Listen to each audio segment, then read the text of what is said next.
నమస్తే, welcome to ప్రజారెడ్డి news. చాలా చోట్ల ఇప్పటికే ఇందిరమ్మ ఇళ్లకు సంబంధించి అంటే కొన్ని పైలట్ గ్రామాలు ఉంటాయి కదా, అందులో కన్స్ట్రక్షన్స్ కూడా స్టార్ట్ అయినాయి. ఇంకో కొన్ని గ్రామాల్లో కూడా ప్రభుత్వం అయితే కొన్ని పనులు అయితే చేపడుతున్న పరిస్థితి కనబడతా ఉంది. అంటే ఇందిరమ్మ ఇళ్ల పథకానికి సంబంధించి కాంగ్రెస్ ప్రభుత్వం ఒక మంచి ప్రక్రియను కానీ ఒక మంచి ముందడుగును వేసిందని కూడా చెప్పుకోవచ్చు. ఎందుకంటే గత కొన్ని ఏండ్ల కళ, పేదోడి కళ ఇప్పుడు నెరవేరుతుంది అనడంలో కూడా చాలా మంది పేదలంతా కూడా సంతోషపడుతున్న పరిస్థితి. మరి నిజంగా పేదోడికి మరి ఇవన్నీ ముందు పట్టుబడి పెట్టుకోవడానికి డబ్బులు ఉంటాయా లేదా అనేది కూడా ఒకసారి ప్రభుత్వం దీనిపైన ఆలోచించాలి. ఎందుకు చెప్తున్నానంటే, సరే ఒక 5-6 లక్షలు కూలికో 4 వేసి ఎరకాడికి వేసుకున్నాను అనుకోండి, సరే ఏదో ఖర్చుల మిగతం ఉన్నాయి అనుకోండి, కానీ మిగతా వాళ్ళ పరిస్థితిని కూడా మీరు ఆలోచించాలి కదా. ఎందుకంటే కొంతమందికి ఈ 5 లక్షలు మామూలుగా ఎప్పటికప్పుడు మేస్త్రీలు తీసుకుంటా ఉంటారు, అదేవిధంగా ఈ పిండి అది సిమెంట్ బస్తాలకు కావాల్సి ఉంటుంది, సిమెంట్కి కావాల్సి ఉంటుంది, కంకర కూడా కావాల్సి ఉంటుంది. కానీ ఇవన్నీ పెట్టుబడులను పెట్టుకునే స్తోమత పేదోనికి ఉంటుందా అనేది కూడా ఒకసారి ఆలోచించాలి.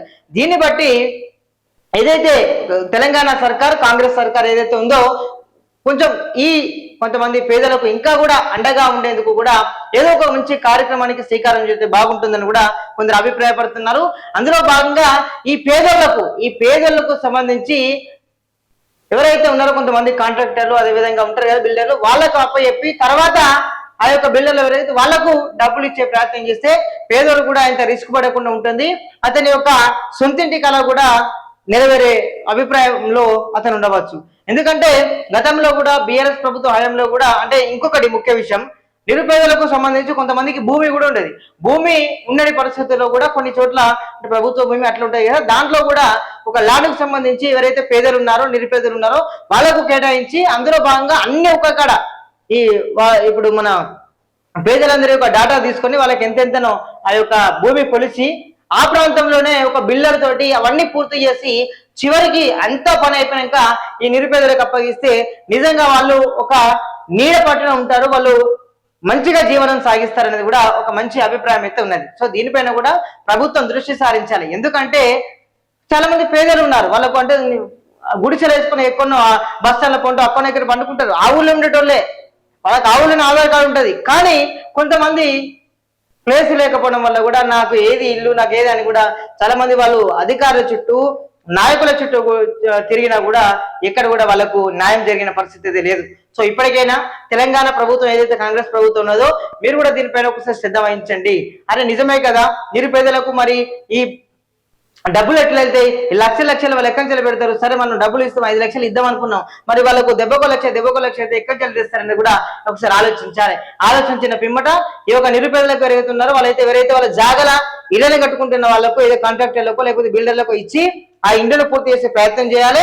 అదే విధంగా భూమి లేని నిరుపేదలకు కూడా ఏదో ఒక చోట అంటే మామూలుగా చుట్టుపక్కల ఉంటాయి కదా ఇళ్లకు అటో ఇటో ఆ చోట ప్రభుత్వ భూమిలో ఎక్కడైనా కూడా చోటు కల్పించి వాళ్ళకు ముగ్గు వేసి లాస్ట్కు బిల్డర్లకు అప్పగిచ్చి ఆ యొక్క ఒక బల్కీగా ఒక 10-15 ఇళ్ళు ఉంటాయి కదా కట్టించి ఎవరైతే నిరుపేదలు ఉన్నారో పూర్తిగా ల్యాండ్ లేని ఒక గుంట భూమి కూడా లేని వాళ్ళకు అప్పచెప్తే ఆ నిరుపేదోడి పేదంటి కళ కూడా నెరవేర్చేటువంటి అవకాశం అయితే ఉంది. కాబట్టి ఇప్పటికే అంటే మామూలుగా నిరుపేదల నుంచి కూడా బాగా ఇలా ఏంటి మధ్య దళాల వల్ల కూడా చాలా మటుకు కొమ్ముగా అంటే డబ్బులు దండుకుంటున్న పరిస్థితి అయితే కనబడతా ఉంది. ప్రతి ఒక్క గ్రామంలో కూడా ఏ గ్రామం పేరు చెప్పాలని కూడా లేదు, ప్రతి ఒక్క గ్రామంలో కూడా ఈ దందా నడుస్తుంది. ఇందిరమ్మలకు సంబంధించి నేను ఇస్తా అని చెప్తున్నారు, నేను పెట్టి ఇస్తానంటే కూడా డబ్బులు దండుకుంటున్నారు. ఇలాంటి చర్యలకు మనం పులి స్టాప్ పెట్టాలంటే ప్రభుత్వం కూడా ఎవరికైతే నిరుపేదలు ఉన్నారో వాటెవర్ ఎవరైనా కూడా కట్టుకుంటామంటే కట్టుకోండి, లేదు మా వల్ల కాదు అంటే వాళ్ళ యొక్క డాటా తీసుకున్నాక మీరు ఏం చేయాలి, వారికి ఎవరికైనా బిల్డర్కి ఇవ్వండి. దానివల్ల ఏం జరుగుతుంది, ఇక్కడ మధ్య దళారి వ్యవస్థ కూడా అడ్డుపడబడేటువంటి అవకాశం అయితే ఉంటుంది. అదేవిధంగా ఇటు భూమిలోని నిరుపేద బిడ్డకు కూడా న్యాయం జరుగుతుంది. ఆ ఇద్దరు బిడ్డలు కూడా మిమ్మల్ని తలుసుకుంటారు, అరే 10 సంవత్సరాల నుంచి నా కళ నెరవేరలేదు, ఇప్పుడు వచ్చినటువంటి ఒక 15 నుంచి 20 నెలల్లో నా కళ నెరవేరిందని కూడా ఆ పేదోడు సంతోషంగా ఉండేటువంటి పరిస్థితి 100కు 100% వస్తుంది. మీరు ఇలా చేస్తే రానున్న రోజుల్లో కూడా ఇప్పుడు స్థానిక సంస్థలు కానీ ఏ ఎన్నికలు జరిగినా కూడా మీ ప్రభుత్వానికి అంటే కాంగ్రెస్ ప్రభుత్వానికి ప్రజలంతా కూడా పార్టీకి పట్టం కట్టేటువంటి రోజులు అయితే వస్తాయి.